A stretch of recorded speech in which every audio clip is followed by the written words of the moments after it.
Okay, നിങ്ങളുമായി കോണ്ടാക്റ്റിൽ വരണം എന്ന് ആത്മാർത്ഥമായി ആഗ്രഹിക്കുന്ന ആ വ്യക്തി ആരാണെന്ന് നോക്കാം.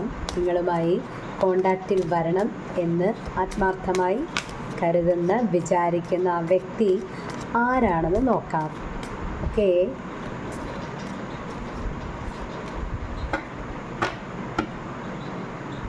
ഓക്കെ, നമുക്ക് നോക്കാം ആരാണ് ആ വ്യക്തി. നിങ്ങളുമായി ആത്മാർത്ഥമായി കോണ്ടാക്റ്റിൽ വരണം എന്നാഗ്രഹിക്കുന്ന ആ വ്യക്തി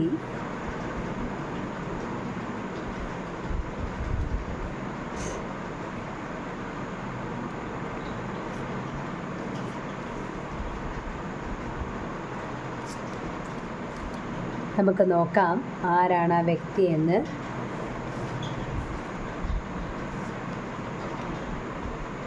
തീർച്ചയായും നമുക്ക് ലഭിച്ച കാർഡുകൾ പ്രകാരം ഈ വ്യക്തി, ഇത് ചിലർക്ക് സൗഹൃദമാകാം, ചിലർക്ക് പ്രണയബന്ധമാകാം, ചിലർക്ക് പാർട്ട്ണറാവാം. ഈ വ്യക്തി എന്തു തന്നെ ആയാലും നിങ്ങൾക്ക് വളരെ ഒരു വേദന സമ്മാനിച്ച് കടന്നുപോയ വ്യക്തിയാണ്. അത്ര എന്താണ് സുഖകരം ആണോ എന്ന് ചോദിച്ചാൽ എല്ലാ ഭാഗവും, അതായത് ഒരു ലൈഫ് ചാപ്റ്ററായിട്ട് എടുത്താൽ ഒരു 50% നല്ലതും ഒരു 50% ചീത്തയുമായ അനുഭവം നിങ്ങൾക്ക് ഈ വ്യക്തിയിൽ നിന്ന് ലഭിച്ചിട്ടുണ്ട്.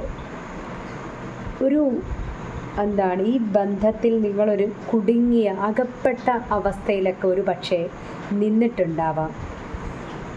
ആ വ്യക്തിയാണ് ഇപ്പോൾ നിങ്ങളുമായി റീകണക്റ്റ് ചെയ്യാൻ ചിന്തിക്കുന്നത്.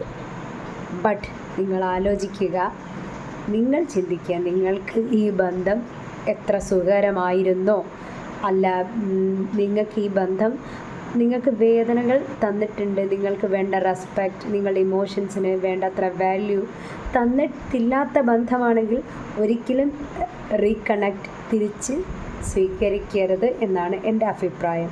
ബട്ട് നിങ്ങൾക്ക് ഒക്കെയാണ് അങ്ങനെ അത്ര വലിയ പ്രശ്നമൊന്നുമല്ല, ഓക്കെ നിങ്ങൾക്ക് ആളെ മാറ്റിയെടുക്കാൻ പറ്റും, ഇനി വന്നാലും ഒക്കെയാണ്, കുഴപ്പമില്ല, നല്ല ആളാണ്, നിങ്ങൾക്ക് അത്ര വലിയ ബുദ്ധിമുട്ട് ഈ വ്യക്തിനെ കൊണ്ടില്ല, അങ്ങനെയാണ് എങ്കിൽ ഓക്കെ നിങ്ങൾക്ക് വീണ്ടും റീകണക്റ്റ് ആകാം. എന്ത് തന്നെയായാലും ഇതൊരു പഴയ സൗഹൃദം, പഴയ എക്സ് ലവർ, എക്സ് പാർട്ട്ണർ,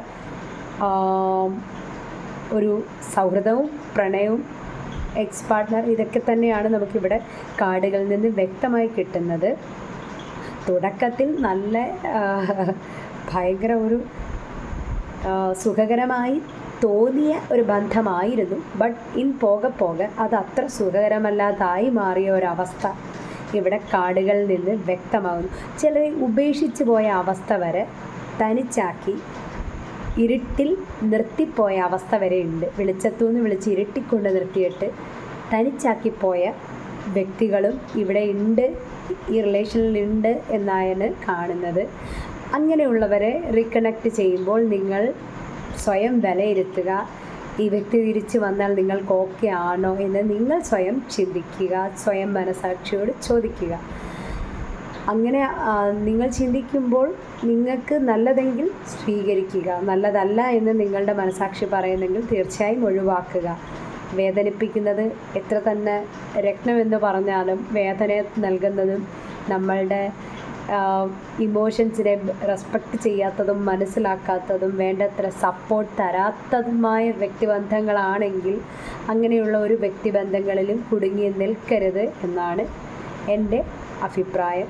നിങ്ങൾക്ക് നിങ്ങളുടെ ചിന്തയ്ക്കും നിങ്ങൾ എങ്ങനെയാണ് ബന്ധത്തെ വാല്യുവേറ്റ് ചെയ്യുന്നത്, നിങ്ങൾ എങ്ങനെയാണ് വിശകലനം ചെയ്യുന്നത്, അതനുസരിച്ച് നിങ്ങൾ തീരുമാനം എടുക്കുക. എനിക്ക് കാർഡുകളിൽ നിന്ന് കിട്ടുന്നത് അത്ര സുഖകരമായിരുന്ന ഒരു ബന്ധമല്ല, ഒരു ഉപേക്ഷിക്കപ്പെട്ട പോലെ ഒരു അവസ്ഥയിൽ വരെ നിങ്ങൾക്ക് ആർക്കൊക്കെയോ ആ ഒരു ഫീലിംഗ് വരെ എത്തിച്ച ഒരു ബന്ധമായി അങ്ങനെ വരെ ഉള്ളവരുണ്ട് ഇവിടെ. അപ്പോൾ അങ്ങനെയുള്ളവർ അതിനനുസരിച്ച് തീരുമാനമെടുക്കുക. ഓക്കെ, അപ്പോൾ ഇതാണ് കാർഡിൽ നിന്ന് എനിക്ക് ലഭിക്കുന്ന എനർജി.